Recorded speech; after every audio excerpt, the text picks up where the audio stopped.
To make any kind of sense of it, I need to go back 3 years. Back to the night the Payne started.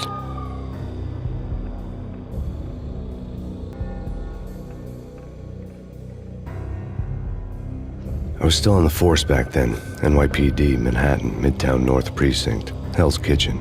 So when are you coming to work for me, Detective Payne? You'd make me work undercover in some hellhole. Sorry, Alex. Michelle and the baby come first. See? My last smoke. It's bad for the baby. That's you, Max. A regular Boy Scout. See ya, Alex. Still on for poker Thursday night, right? Like taking candy from a baby. Life was good. The sun setting on a sweet summer's day. The smell of freshly mowed lawns. The sounds of children playing. A house across the river on the Jersey side. Beautiful wife and a baby girl. The American dream come true. Honey, I'm home. But dreams have a nasty habit of going bad when you're not looking. The sun went down with practiced bravado. Twilight crawled across the sky, laden with foreboding. I didn't like the way the show started, but they'd given me the best seat in the house, front row center. Something ugly had been tattooed on the wall, a map of things to come. It was a poison syringe, a magic tag full of diabolical meanings. Listen, someone's broken into my house. Call 911. Is this the Payne residence? Yes, someone's broken into my house. They're still here. You have to... Good. I'm afraid I cannot help you. Who is this? Hello? No!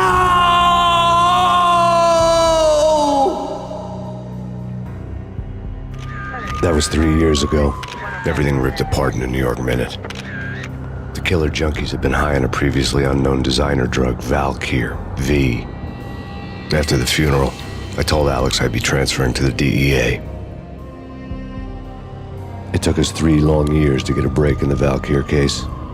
Then, finally, 2 months ago, a dime dropper tipped us off that Jack Lupino, a mob boss in the Punchinello crime family, was trafficking. I went undercover, infiltrated the worst mafia family in New York.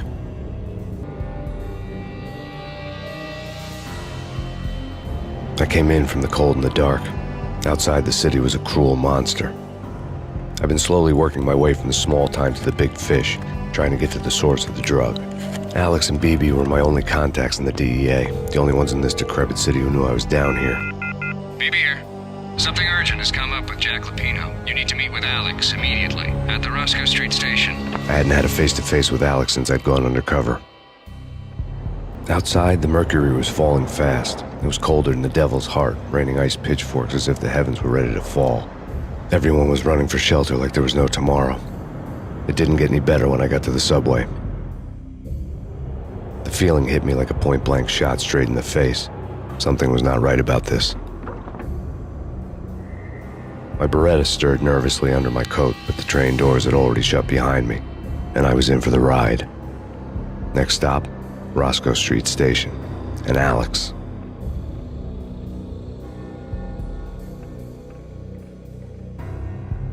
The rusty door led to an abandoned part of the station, closed off since the early 40s. Something big was going down at Roscoe Street. Maybe that's why Alex had wanted to meet me here. Maybe not. One way or the other, I was going to find out.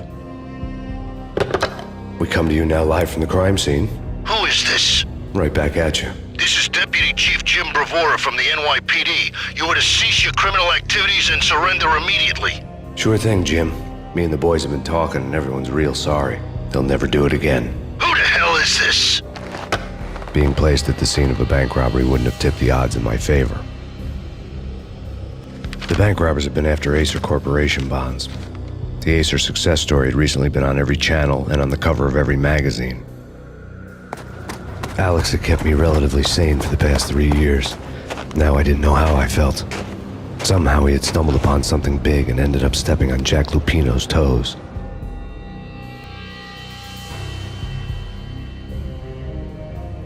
Lupino ran his racket of sex, drugs, and contract killings from a sleazy hotel in a slum block of tenements. The NYPD was closing in. I could hear the sirens. Their wail was a crescendo. Lupino thought he could get us by taking Alex out and leaving me to take the fall for it. All he had gotten was my attention. I went for the hotel first. It was a sad old thing with flickering lamps and faded colors, cheap mobster punks and tired-eyed prostitutes. I walked straight in, playing at Bogart, like I'd done 100 times before. The place was run by a couple of murdering mobsters with shark smiles. The Finito brothers. Ladies and gentlemen, it's the pain in the butt. Pain to the max. You're killing me. Did you make that up yourselves, or you get some wino downstairs to come up with it? Don't answer that. A rhetorical question. I got something for the boss. Lupino around? That kind of depends on who's asking. A friend or a junk squad plan. Don't answer. It's one of them, how do you put it, rhetorical questions. Lupino ain't here, but he says bye. Lupino wasn't in his cheap hotel. Instead, I ran into the Finito brothers. My cover had been blown, the door slammed shut behind me, and then I was dodging bullets like raindrops. I had met Lupino only once. The gangster ran all his rackets through his right-hand man, Vinny Gagniti. Gagniti was a high-strung whiner on the verge of breaking apart, like an overamped Energizer bunny. He had the brains to run the business, but he lacked the balls, always falling short, taking his frustration out on underage addicts and call girls. The V deal goes down at your hotel. Jack's exact words, quote, "Vinny, you're in charge of this one," unquote. Rico Muerte's coming to see it through. Anything goes wrong and everybody's gonna get dead. Goes double for you. Treat this guy real good. Anything he wants, you give him. Don't screw this up or you're finito, finitos. A V deal meant added security, locked doors, and lots of nervous thugs with itchy trigger fingers. I'd seen nothing coming in, but that didn't mean it hadn't been there. Rico Muerte was a regular Kaiser Soze, a spook story told to keep the apes in line. 313.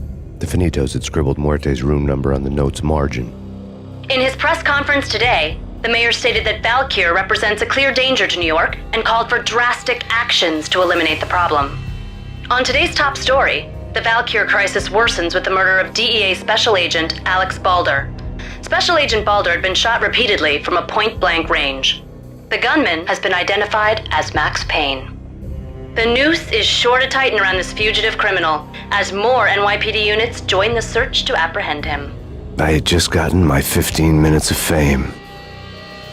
Tonight, the city's fight against the nightmare drug Valkyr took a turn for the worse as DEA Special Agent Alex Balder was found brutally slain at the Roscoe Street subway station.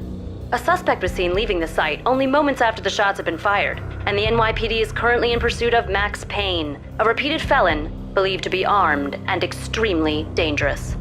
And now the weather. The worst winter storm in recorded history continues to pound the city. Our investigation had turned up nothing to link Angelo Punchinello, the head of the Punchinello family, to Valkyr. All tracks had ended with Jack Lupino. The letter in Muerte's room was signed by the Don himself. It was the first hint that the Kingpin knew what was brewing inside his syndicate. The trouble you got into after the Chicago screw-up. The Punchinello family bailed you out. You have been waiting for a chance to pay us back. One of our trusted boys has a monkey the size of King Kong on his back. We need your special skills for backup on a major deal. Collecting evidence had gotten old a few hundred bullets back. I was already so far past the point of no return I couldn't even remember what it looked like when I had passed it. The diary belonged to a hooker named Candy Dawn. The read would have made a vice cop blush. Had talks with the mystery hag over the phone again. Sent her the latest One-Eyed Alfred tape. As long as the hag keeps paying for the tapes, the old man could come every day for all I care. She had a nice sideline, making secret X-rated flicks of her clients and selling them to the highest bidder. It would get her killed if her V-fix for the day didn't do it first.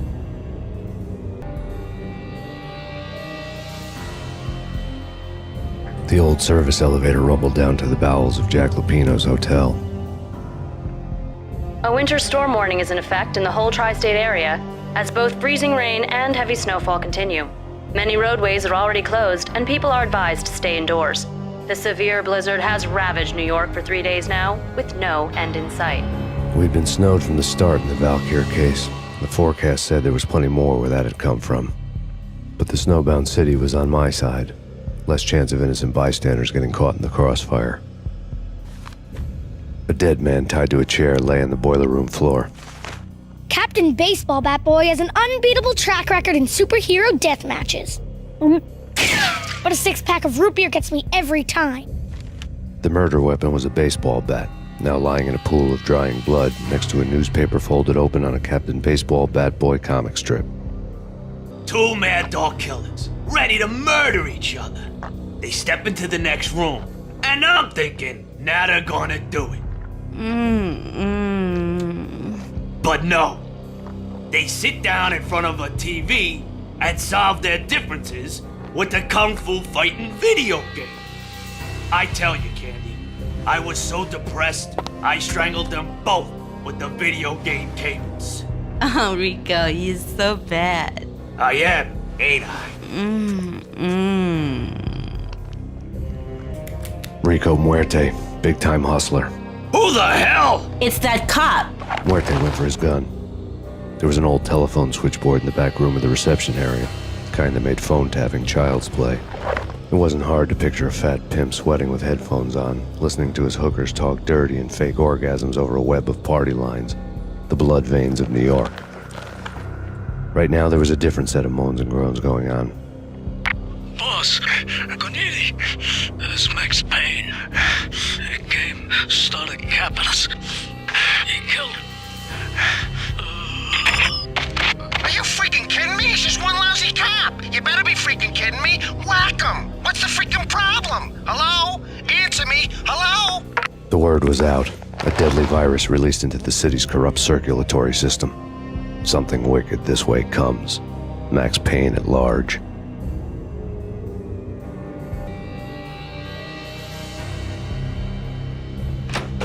Turn around, walk away, blow town. That would have been the smart thing to do. Guess I wasn't that smart.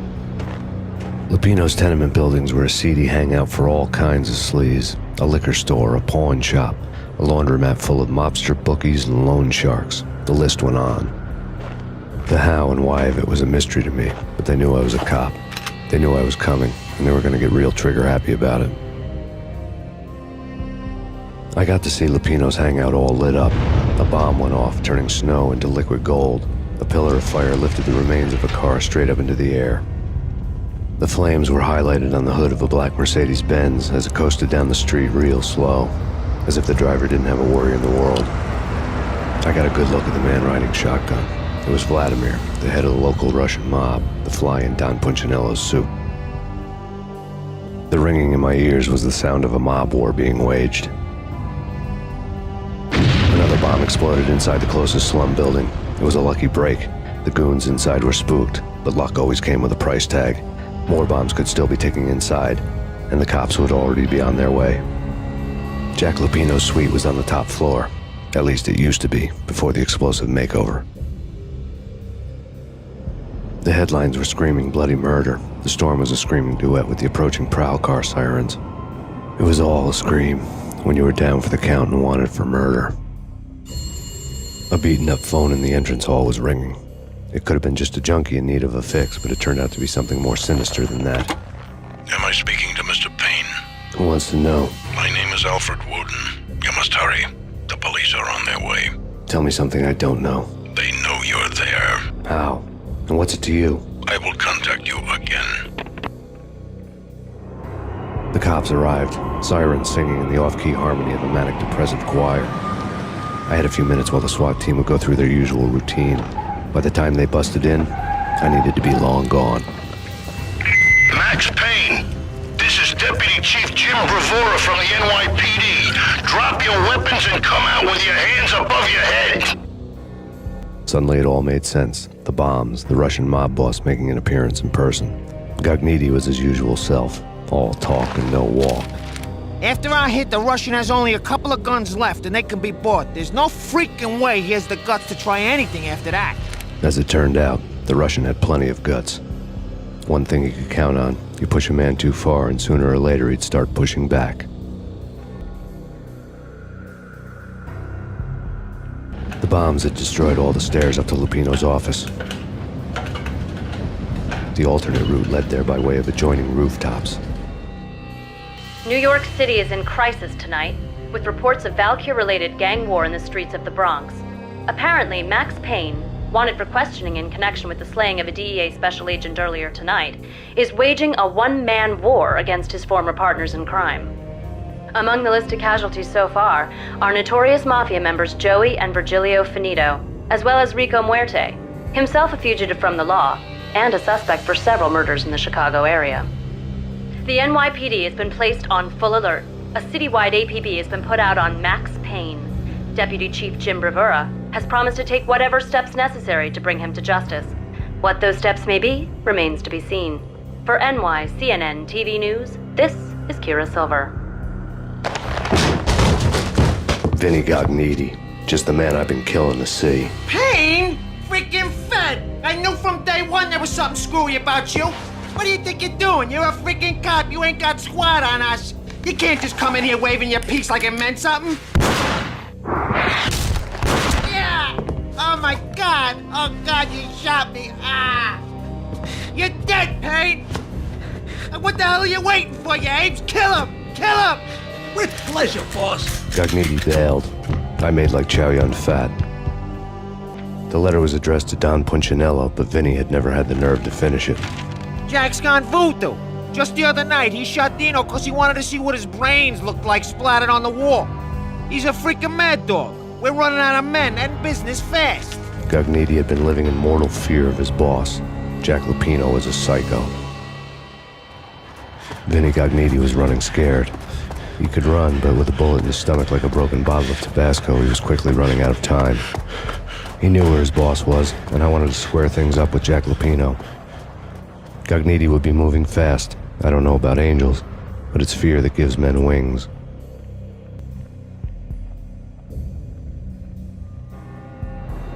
This was my second train ride of the night. The way it started didn't promise anything better than the last one. Freezing wind tearing at my face like sandpaper and razors, ice hard and slick under my hands and feet.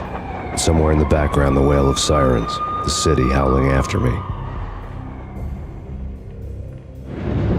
New York sped by in fast forward. Dark rooftop water towers and a dead forest of antennas and chimneys, all a blur. When the train he was riding slowed down, Gognitti made his move. Max Payne has nowhere left to go. We are very close to capturing him. You'll get a full statement then. Right now, I've got better things to do, ma'am. That was Deputy Chief Jim Bravura from the NYPD with no further comment at this time. Apart from his suspicious food habits, I figured Bravura to be one of the good guys. Fate had just dropped us on different sides in this. But when it came to capturing me, he was way out of his league. I had already ditched the cops a couple of rooftops back. For now. Gognitti ran out of steam in a dead-end alley with steam boiling out of the sewer grates like all the fires of hell were burning high beneath us. It was shakedown time. Where's Lupino? Screw you! Bad start, Vinny. Ah! Police brutality! I rate pretty high on that. You can't just hurt me in cold blood? Just keep telling yourself that. Listen good, Candyman. I'm not gonna be anybody's fall guy. I want to know where your boss is hiding. There was no glory in this. I hadn't asked for this crap.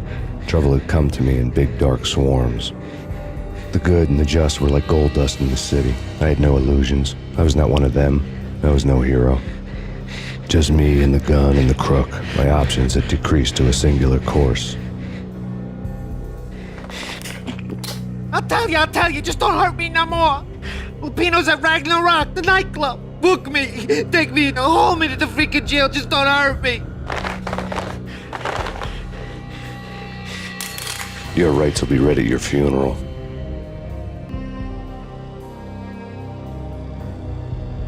Ragnarok was Lupino's private nightclub, a den of drugs built into an old theater. I knew what waited inside. V-head junkies ready to explode in random acts of senseless violence, and Lupino's goon squad, the worst stone-cold killers this side of hell. Ragnarok was as inviting as a headache, flickering and flashing to a machine gun beat. The belly of the nightclub was a gothic theme park that began with bondage games and led to the nasty stuff from there. As subtle with its dark message as a cop killer bullet through the heart, like father, like son, just like Jack Lupino. Given the setting, I was surprised to find that somebody had been passing time reading. The paperback was entitled, the age of murder and storm. The blurb on the back mentioned Norse mythos and Ragnarok, the end of a Viking world with a terrible winter that covered the earth in ice, when vile crimes were rampant and all humanity lost. I could see how somebody impressionable might get it into their head that we were at the end of time. I was also beginning to see what the nightclub and its owner were all about. The room was stacked with light reading, such as Necronomicon, Witchcraft, and Paradise Lost. Old exotic titles like Malleus Maleficarum and De Umbrarum Reini Novum Portus. Books with pentagrams on their covers, all dealing with the occult and the infernal, lying between stacks of horror videos and a couple of Ouija boards. The only thing I could take seriously was the thought of Lupino taking it seriously. He had been spending a lot of time getting intimate with the guy downstairs.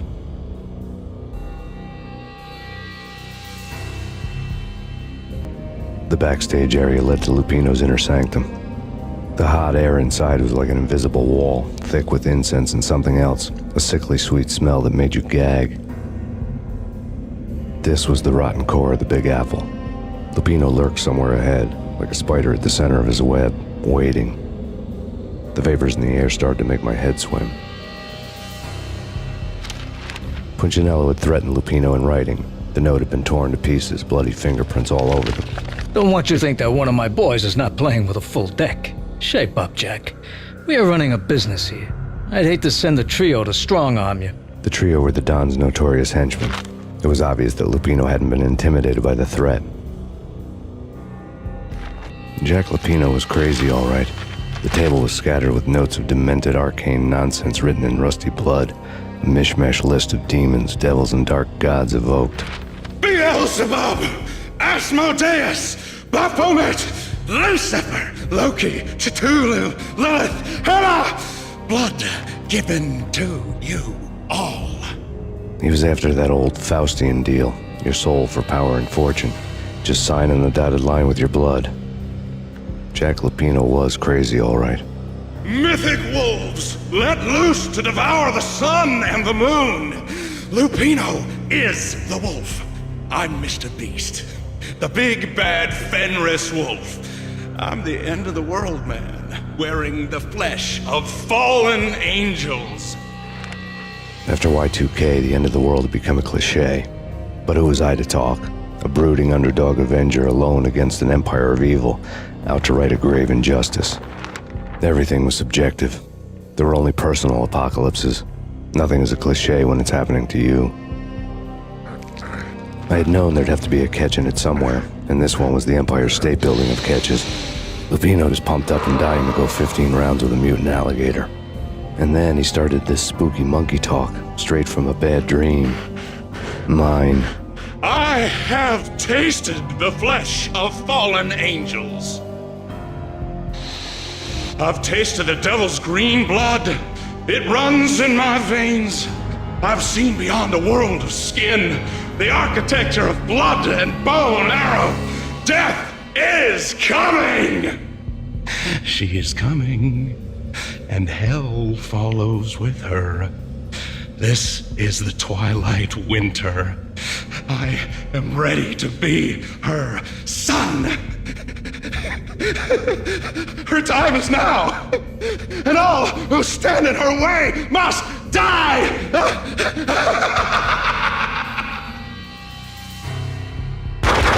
When Lupino finally went down, I wanted to make real sure he'd stay that way.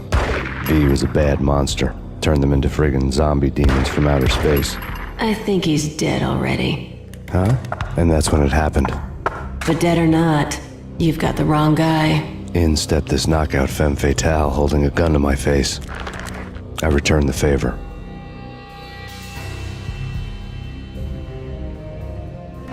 Lisa Punchinello. Lisa Punchinello was the Don's wife. Mona Sachs, Lisa's evil twin. Your safety's off, evil twin.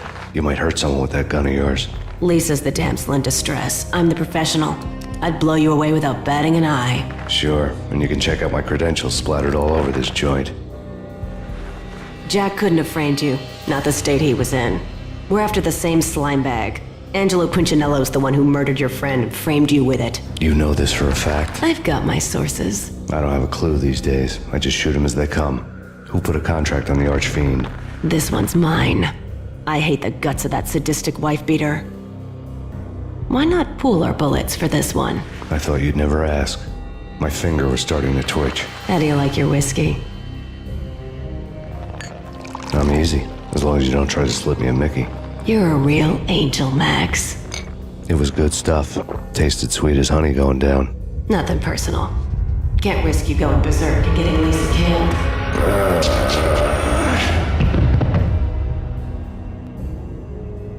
The nightmare was always the same. Violent shapes moving in darkness, old and ugly. The killer's mad laughter was a riddle filled with wicked innuendo. Somewhere, the baby was crying. Alex and I had a few moments of glory between us. Crime-fighting comrades, the best in NYPD DEA collaborative team. Good-hearted macho bullshit like that. I would have given anything to have him here as my backup. No such luck. No luck at all. The Payne family. Happiness captured in a Polaroid moment. I had thought it would last forever, till death do us part. I didn't want to think about it. As long as I didn't, it could never happen. But I had broken my own rule. The thought had already slipped in. Fear was rusty needles poking at my brain. Cold and scaly, it slithered down my chest. Michelle was working part-time in the district attorney's office. Her diary was open on today's entry, her handwriting all pretty curves. An army dossier found its way to my desk yesterday. Valhalla? Isn't that a Norse myth? Something about Vikings? I tried to tell Max about it, but he was busy, that cute frown on his brow. Guess it's nothing, just a mix-up at the courier service. From now on, I would always find time for her. It was a hollow promise. Too little, too late.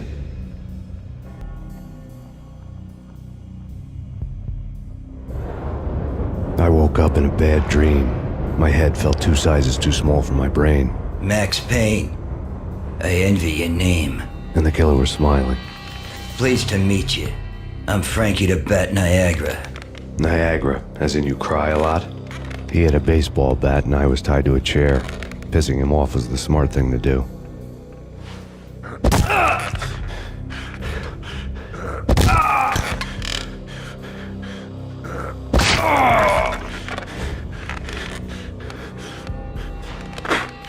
Nothing wrong with a little laugh now and then. Take me, for example. I love to watch cartoons. Cartoon violence is a fascinating thing. Let's take a break. I need to take a leak and maybe grab a cold one at the bar. Don't worry. I'll be back to finish this off. And then, it's checkout time. You play, you pay, you bastard. He swaggered out, and the door clanged shut behind him, locks clicking into place. Everyone makes mistakes. Mine hadn't been to crack jokes about the goon with the bat. He'd have cracked my skull regardless. It hadn't even been to trust a girl with a gun. I had blindly gone after the first bad guy on my hit list when I should have been aiming further up the ladder, at the head of the Punchinello family. I couldn't bring myself to be pissed at Mona. Guess I had a soft spot for a pretty face.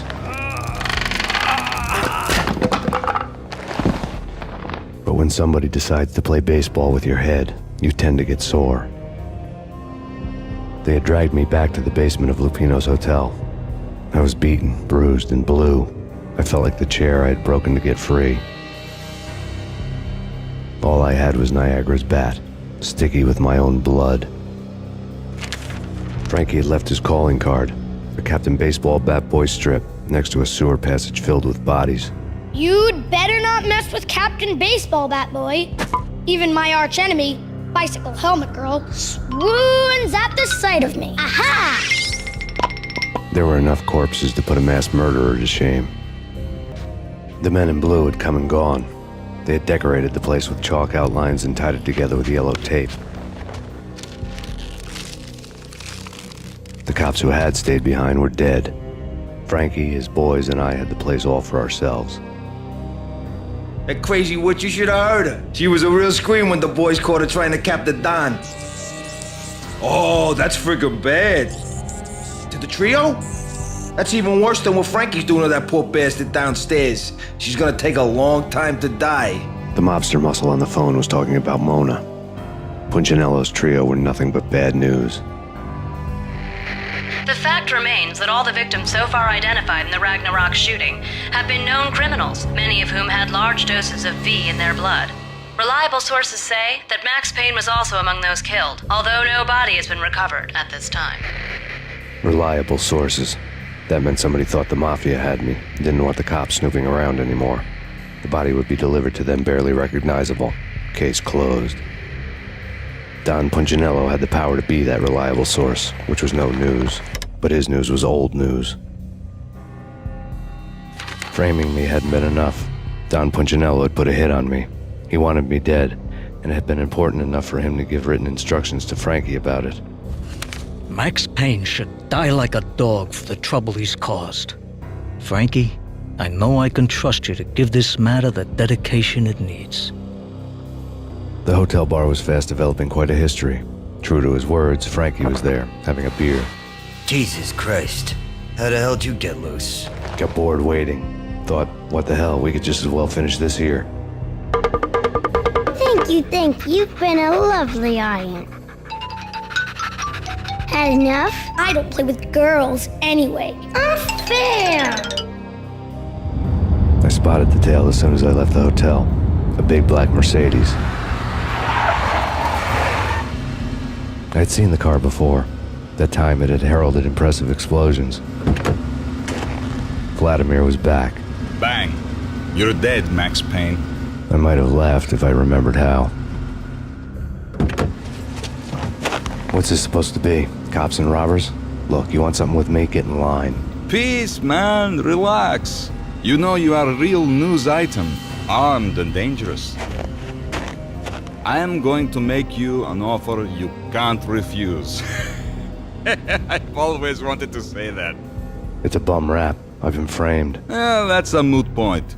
Whatever you did or did not do, I'm sure you had good reason for doing it. Want to hear me out? I'm listening.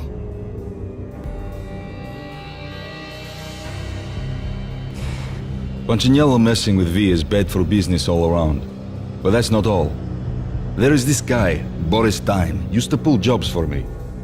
He's the captain of the cargo ship Charon.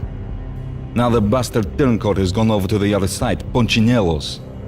The ship's loaded with high-res hardware, guns, my business. If Punchinello gets hold of that cargo, he's won and I have lost. And you'll have your work cut out for you. If you want to get to Punchinello, you'll need heavy-duty persuaders. I am just the man to get them for you. Change the ship back under my flag, maybe pop 2 in the traitor Dime's head while you're at it. You'll get enough guns to start the apocalypse. You in or out? Let's get this show on the road. Vladimir was one of those old-time bad guys with honor and morals, which made him almost one of the good guys. None of us was a saint. The Brooklyn riverfront was a maze of rusty containers, sharp-boned cranes looming up from the snowstorm. On a night like this, you couldn't help but think of the dark army of dead men sleeping with the fishes, cement shoes in line. No Minotaur lurked in this labyrinth, but somewhere out there, on the clanking deck of his cargo freighter, the skipper of the Chiron was waiting, like the ferryman of the river Styx. Rico Muerte had come to town to do more than just sort out family troubles. Exhibits number 1, 2, and 3. A briefcase of money, a sniper rifle, and an envelope with one word neatly printed on a folded piece of expensive paper. Mayor. It didn't sound like a mafia contract at all. It was too cold and too to the point.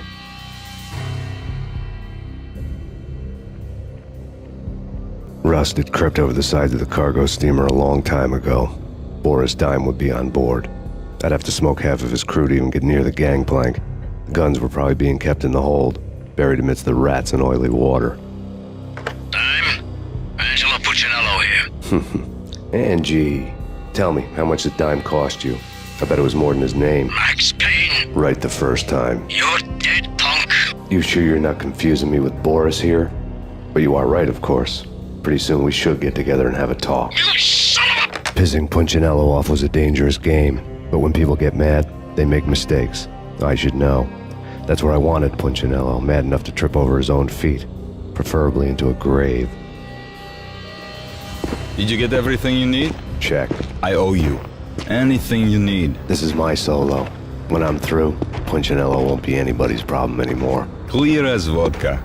But anytime you get between a rock and a hard place, just whistle. This could be the beginning of a beautiful friendship. You really get a bang out of this big-time gangster act, don't you?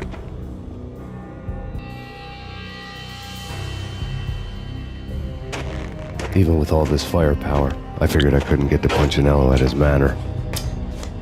I could only hope that he wouldn't pass a chance to hear me beg, to see he's won.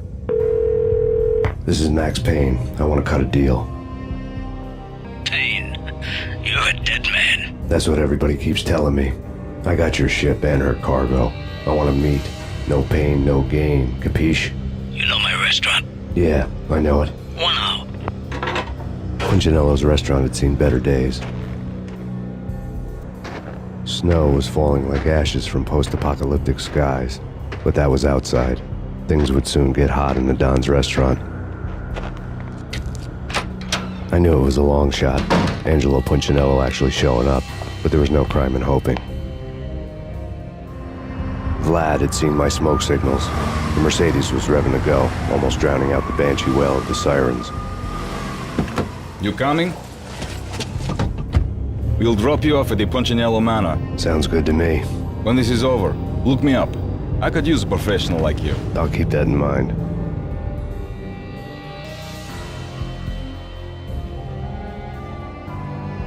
The night groaned with cold. The garden lights flickered nervously. In their light, the falling snow was dead white before the darkness ate it up. I had heard the stories. The trio were mad dogs. They'd have hung the heads of their enemies over the manor gates if the capo had only let them. Punchinello wanted pain. He'd see the pain. The trick in my situation was that there was no trick, no matter what the movies tell you. No rules, no secret mantra, no roadmap. It wasn't about how smart or how good you were. It was chaos and luck, and anyone who thought different was a fool. All you could do was to hang on madly, as long and as hard as you could. Someone had graciously left the back door open for me and killed the guards. My money was on Mona. I knew the trio would be standing between me and Punchinello. I had read their rap sheets, thick as phone books. No one would be walking out of here alive. The numbing cold of the broken night had followed me in. Upstairs, the trio tangoed down the manor halls to the silent rhythm of their murderous hearts. The blood of their victims rust on their lips. Vince Mugnano, Pilot Providence, a.k.a. Big Brother, and Joe Deadpan Salem. The pistol was a frozen lump in my hand, piercing the skin, gnawing me to the bone. Someone hadn't enjoyed the Don's hospitality. Someone with a flair for the dramatic. Someone who had let herself out of a locked cell and past a couple of armed guards. My thoughts were on Mona again. I could only hope she was a good enough gambler to walk away while she was still winning, before she'd run into the trio. The word on Lisa Punchinello was that she was a bit of a witch. The tarot cards on the kitchen table fit the picture. They weren't my kind of cards, but I was willing to take a crack at the hand Mrs. Punchinello had dealt. The first card was the tower. Maybe that was supposed to be the manor. It got easy after that. The devil was the master of the house, and death was me, coming for him. You're a real angel, Max. I couldn't tell whether it was Mona or her sister. The body was a mess. The sick bastard had really gotten a kick out of it. Seeing her lying there got me thinking about another woman's body on another bed. Got me thinking about a fallen cradle. Max Payne. Talk to me. Alfred Woden. You've got company. An armed helicopter just landed on the manor grounds. You must hurry. The more the merrier. Outside my door. Hurry. He's coming for me. You gotta hurry. Please. I could hear Punchinello on the phone begging for help. He should have been saying his goodbyes. Punchinello was a pushover. The moment I stepped into the room, he folded like a deuce before a royal flush. No, wait. I was just doing what I was told. I couldn't refuse. She's someone high up. Government, maybe. I don't know. He was trying to buy more sand for his hourglass. I wasn't selling any. I could tell when I was outgunned. It was time to take another beating. The mystery witch was a real barracuda. trouble on dagger heels, a smoking assault rifle in her hand, and an army of killer suits behind her. How sweet. I get to kill two birds with one stone. Sooner or later, it was going to catch up with you. Mr. Payne, it's time to show you the benefits of my brew. Be a good boy now. You'd find that Lady Luck was really a hooker. You were fresh out of cash.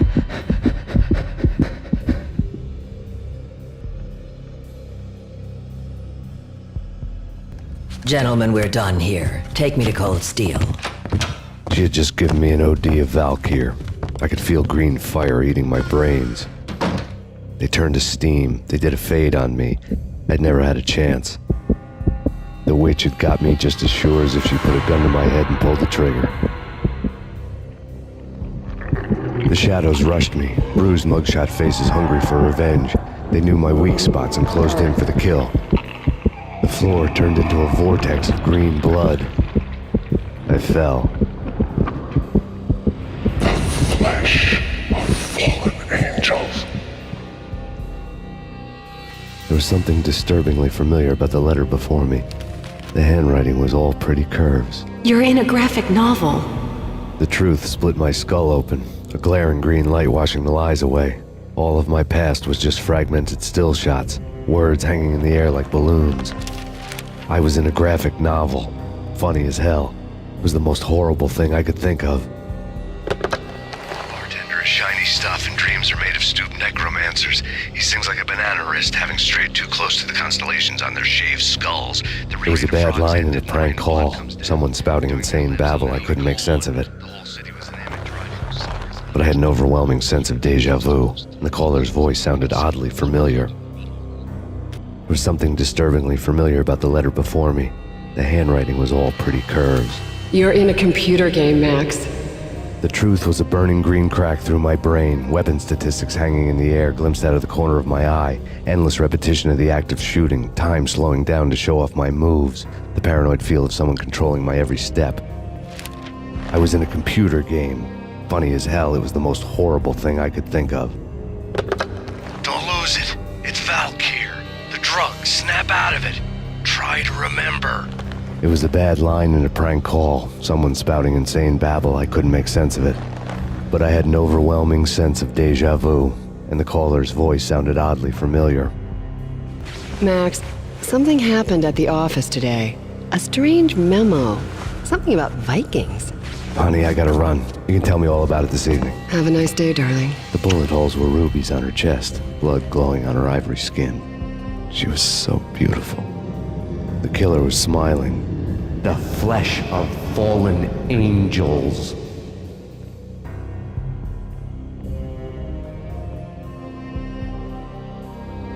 Slowly, the green nightmare faded, leaving dark stains on my soul that would never come off. I felt like flatlining. I was all shook up. I woke up in a cold sweat, sick and tired to the bone, lying in a puddle of my own puke. The hag had said take me to Cold Steel before it had all gone crazy. It was a clue, the only one I had. It took me forever to crawl back to my feet and hit the road, but when I did, I drove straight to Cold Steel Foundry outside the city. There was a whole lot of action around the place for a freezing winter night. Trucks coming and going, men running. I had the drop on the mystery witch. She thought I was dead. I was on her blind side. I was going in. The bad trip had put me in a crazy mood, adrenaline pumping through my aching veins. Staggering on the mill roof in ice and snow and wild wind, I was a ninja. My kung fu was strong. I wasn't kidding anybody. At best, I was Superman on kryptonite about to fall through a skylight, down to where it was all going down. A half-abandoned industrial area in the middle of nowhere. The factory was a perfect front for any number of illegal activities. In the belly of the plant, molten metal boiled and bubbled like a witch's brew. Life-threatening weather condition. A record-breaking killer storm. In the city's history, vehicles stuck in snow. Heavy snowfall. Forecast shows severe weather is expected to continue. Out in the night, snow fell like confetti over the Devil's Parade. The storm was anything but over. Perimeter breached. The facility has been compromised. Repeat, the Deep Six has been compromised. Initiate Operation Deadeye. The walkie-talkie military lingo could mean only one thing. They were getting ready to destroy the evidence and vanish into the night. I was so close. The hidden truths were just around the corner.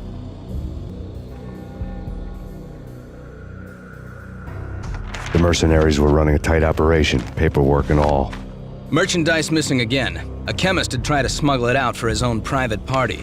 Locked him up in cell B7 in D6's old test facility to wait for proper processing. I was close enough to hear the secrets, just beyond the next doorway.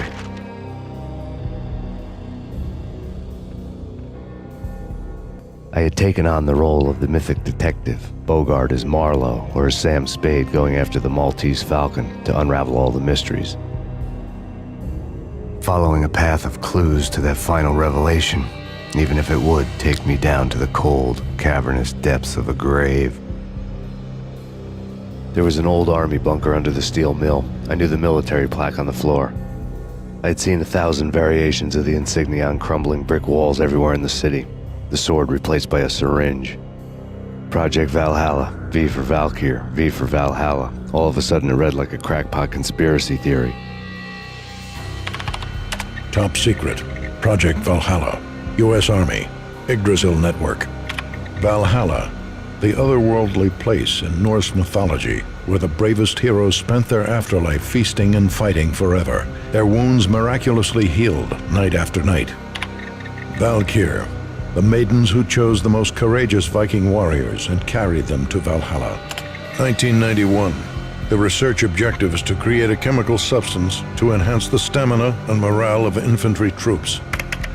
1995. Results unsatisfactory. Project cancelled. Someone had decided to continue the sick experiment unauthorized. Project compromised. Data leak. Fix the damage by any means necessary. Security clearance red. Authorized by the project lead. Field test. Double the dosage for all the remaining test subjects. Observe and record the subject's behavior in an urban setting. The drop-off point was my old address in New Jersey. The file dated 3 years ago. Just when you thought you had reached the deepest depths of horror, it suddenly got worse. How to turn off that small voice inside your head that started to whisper that you should be glad that now, if not before, your revenge was justifiable on any conceivable moral scale. That small voice proved, beyond any doubt, that I was damned. You piece together a jigsaw and the final picture is you finishing that same puzzle. A mad, green-eyed killer standing behind you.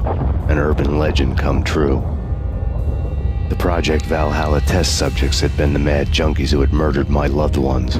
The rest was simple body count math. It all pointed to her. Ms. Valkyr. The factory went up in a fiery inferno behind me. All my leads were dead, turned to smoke and dust. I had lost my way. I hadn't slept in a million years.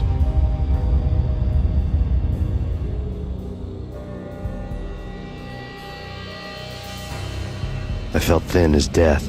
I've been living on an endless supply of week-old donuts. They were fuel for this crazy furnace inside my head. I couldn't remember when I had last seen the sun. I was on a permanent graveyard shift. When the darkness fell, New York City became something else, any old Sinatra song notwithstanding. Bad things happened in the night, on the streets of that other city, Noir York City. I was in an all-night diner, downing cup after cup of coffee that tasted like engine oil, when a new message from BB got me back on the killer track. What the hell happened at Roscoe Street? Maxie, I'm going out on a limb here. We need to talk this through, come up with a plan. 2:30 a.m., the Choir Communications Garage. The more I thought about Alex's murder and the frame-up, the more it felt like an inside job. I should have seen it coming. BB had sold me out, and now he wanted to finish what he'd started. The garage was dead. BB showed up in his tailor-made suit, gold watch, and cufflinks to match, all way beyond a cop's pay.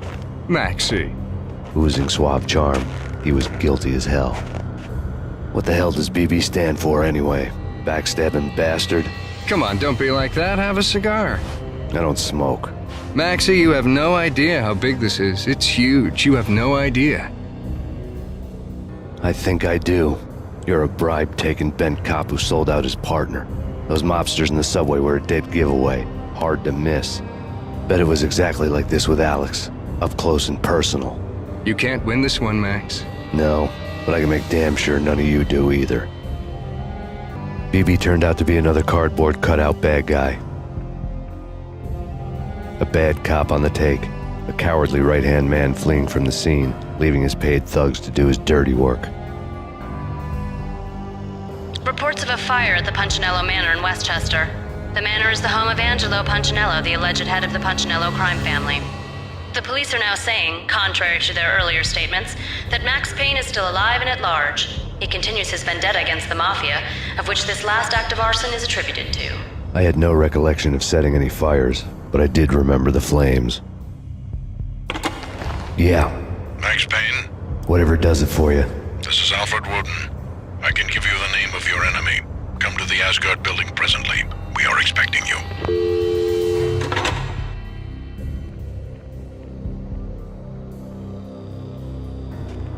Woden was waiting for me on the steps of the old building. Mr. Payne, let's go inside. The others are anxious to begin. The others?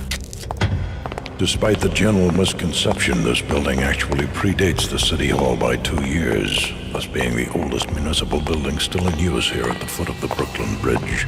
No kidding. The old man played tour guide as he led me through a dark, domed hall. The answers I was after loomed large ahead.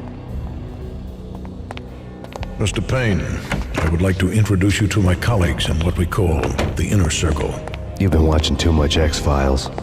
You have seen the files on Project Valhalla. We can fill the gaps, provide you with the information missing from those files. We were all involved in the early stages of the project during the Gulf War. What's the catch? We would very much like to blow this thing wide open, but our hands are tied. Her name is Nicole Horn.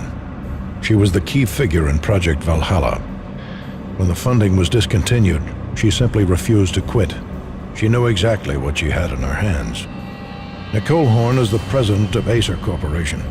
She has more than half the city in her pocket. This must be kept under wraps. If you try to go public with this, we will deny any knowledge. We need you to take her out. Afterwards, we can protect you. Make all the charges go away. That was the cue for the killer suits to kick in the doors and swarm inside. It was an impressive floor show, but I decided to leave early anyway. It was only a one-story fall. Lucky me. On screen, the so-called corpse of Alfred Woden stood up, miraculously waking from his dirt nap, looking smug among his dead pals. In the land of the blind, the one-eyed man is king. I didn't know how he'd pulled it off, but it was a pretty slick way to get out of all his promises. Most of what he had said fit too well to be a load of crap.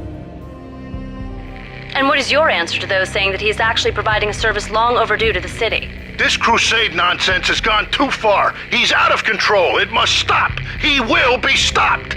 That was Deputy Chief Jim Rivera from the New York City Police Department. Nicole Horn had blackmailed the Inner Circle into silence. The tape came with a curt extortion note on a piece of expensive paper. I remembered Candy Dawn taping her clients in action on the side, selling the tapes to the highest bidder. I was sure that kinky sex was nowhere near Alfred Woden's worst sin. But I had a feeling that when this was over, any collateral would come in handy. Nothing seems to stop Acer Corporation's phenomenal victory march. Incredibly, the stocks are still rocketing. Worried experts already see a danger in the company's success. Some have gone as far as to say that Acer Corporation is about to become an even bigger monopoly than Microsoft ever was. Woden had taken care of my mission preps with military precision.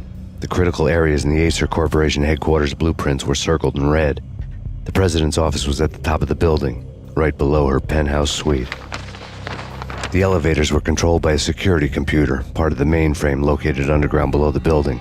The high-rise was sealed as tight as a sci-fi fortress.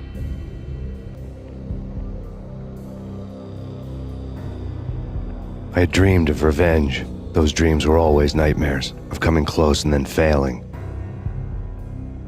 Now I was close. I had a name to guide me, Nicole Horn. I had nothing to lose. Project Valhalla had not been the only thing the Inner Circle had been involved in. There were rows of cabinets full of files. The Serpentine Secret Society went back a long way, always pulling strings from the shadows. I couldn't say I was sorry. Woden's move in some Byzantine power game had cut the Circle's membership roster to 1. The old man wanted me on cleanup duty. It was my mess, too.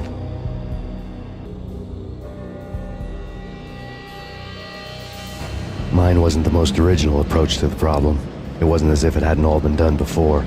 An eye for an eye, the first principle of revenge. Old as dirt, still going strong. The cardinal rule in going after someone with an intention to kill was not to make it personal, which it almost always ended up being anyway. It did with me. I took my time, cruising around the city in the snow. There was no hurry. I knew what I had to do now. I took my time, thinking about it, building up the rage. When I was ready, I parked the stolen wheels at the front entrance of the Acer Corporation headquarters. Got out, got in, got cracking. I had a bullet with Nicole Horn's name on it. I had 10,000 bullets with the hag's name on them. She had ultra-high-tech security systems, enough mercenaries and weaponry to start World War III. There was no fear. New York disappeared behind a veil of snow. I had crossed the threshold. This was her domain, sleek and sexy and soulless, all glass and steel.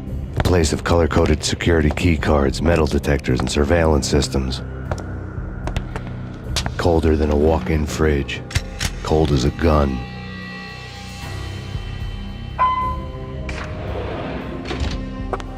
Mona, looking good. Max, we gotta stop meeting like this. It will be a cold day in hell before I let a narc cop stop me. Miss Sachs, do your job.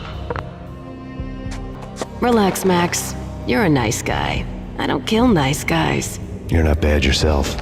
It was different when Horn wanted Punchinello dead. To cut her ties to the Mafia, he deserved to die. The same goes with her. She's the bad guy here. Her sister was whispering to her in my favor. I knew the appetites of ghosts intimately. They hungered for revenge. No! A gunshot boomed and she fell down in slow motion. She was a nice girl, not really a stone-cold killer. And now she was stone-cold dead. Like religious fanatics or loyal samurai, Horn's private army was coming at me. When the elevator came back down, Mona was gone. There was a lot of blood, but no body. Something clicked for the final time. My mind had never been so clear, as if somewhere high above the storm clouds were already gone, cold stars blazing from the black skies. Next to the printer was a neat stack of expensive paper. Hacking through Horn's computer would have unearthed files of criminal plans, strategies for world domination, spy helicopter reports, illegal wiretap recordings, internet porno, all of the above. Take your pick. I really didn't care anymore. I had seen too much of it already.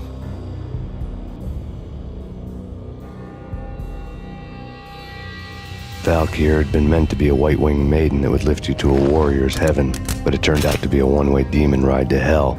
The devil was in the drug. I knew. I had met him.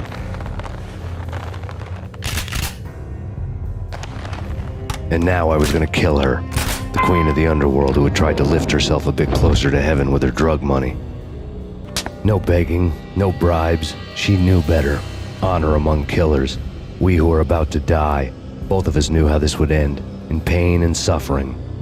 All this because your wife stuck her nose into things that were none of her business. The cops were coming to take me away. The sirens were like a bad conscience I couldn't shake. It's ridiculous you've made it this far. You won't be alive when they get here. And then it was all over. The storm seemed to lose its frenzy. The ragged clouds gave way to the stars above. Max Payne, this is Deputy Chief Jim Bravura from the NYPD. We've got the building surrounded. Throw down your weapons and lie down with your hands behind your head. A bit closer to heaven.